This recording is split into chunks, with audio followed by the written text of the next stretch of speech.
The fungal infection I've had was aspergillosis in the lung. I had a fungal ball that was diagnosed in 2010.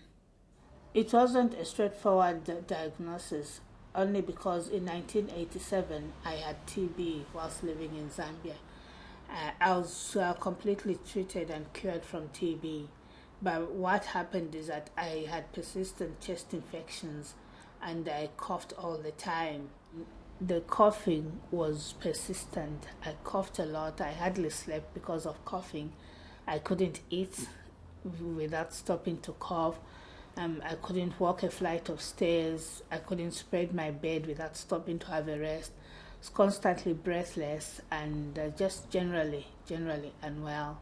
Every time I went to the GP or the doctors with my chest infection, I was treated with antibiotics, and they always told me that it was pleurisy, so it was never looked into or investigated any further. The antibiotics that I was given had no effect. They would stop the slight pain I had in the chest, but there was no effect at all. The only other treatment I was given, apart from the antibiotics, was an inhaler, which is a salbutamol inhaler. And they thought that I had a small wheeze. And I'll take the inhaler at night just to ease the coughing and to help me sleep. But that didn't help at all. The coughing, I would feel better, but I used to cough all the time. The test that they had to do in order to be diagnosed was a CTscan, and the CTscan showed that I had a fungal ball in my lung cavity. The treatment I got for the aspergillosis was intraconazole. I was put on intraconazole, which is an antifungal, for about 18 months. But after 12 months of being on intraconazole, even if the symptoms reduced in terms of cough, I was still coughing, but I could control the coughing. My fatigue wasn't as bad, but when I had a repeat CT scan, it showed that the fungal ball had actually grown in size. So at that time, the consultant I was under was not happy. So that's when he referred me to Manchester. When Professor Denning saw me in 2012, he continued the course of intraconazole for 3 months. But after 3 months, he decided to change to voriconazole.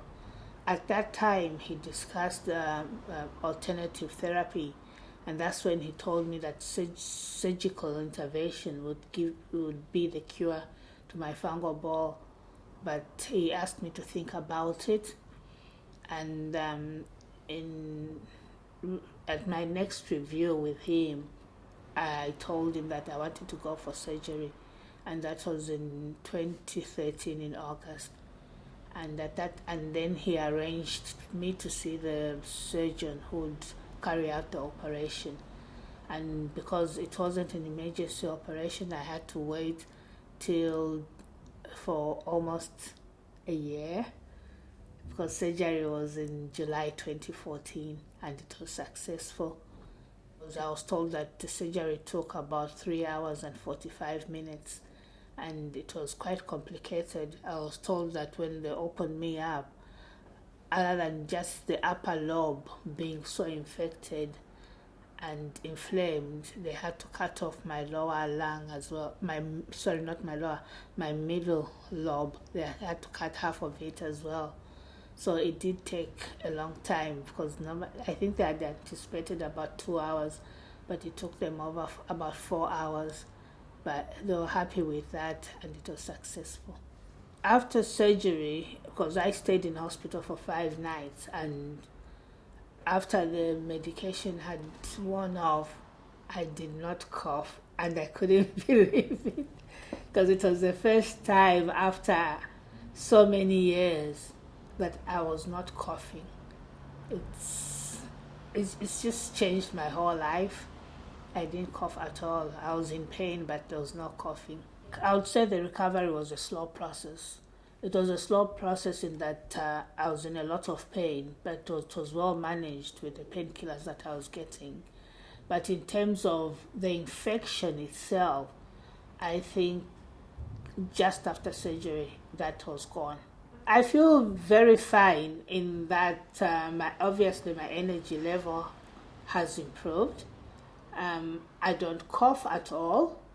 I don't feel unwell because I used to feel unwell. I don't feel unwell. When I say I used to have shivers, but I don't get those anymore. In terms of medical care, I'd like to ask doctors to be more vigilant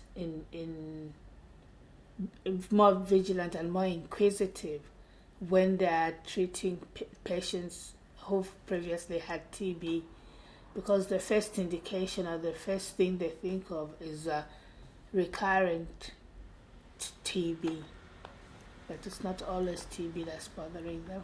The only advice I would give patients with this condition, I'll give two types of advice. If the diagnosis has not been made yet, I would say persist with your doctor. You need to, because if you've had TB, you will be able to distinguish that the symptoms are not similar to the symptoms of TB. Because with us, what I noticed when I had aspergillosis was I would cough with no pain in the chest. When I had TB, I would cough and I had that pain in the chest. So the symptoms, as a patient, you can tell that the symptoms are very different, and it's you, the patient, to guide your doctor.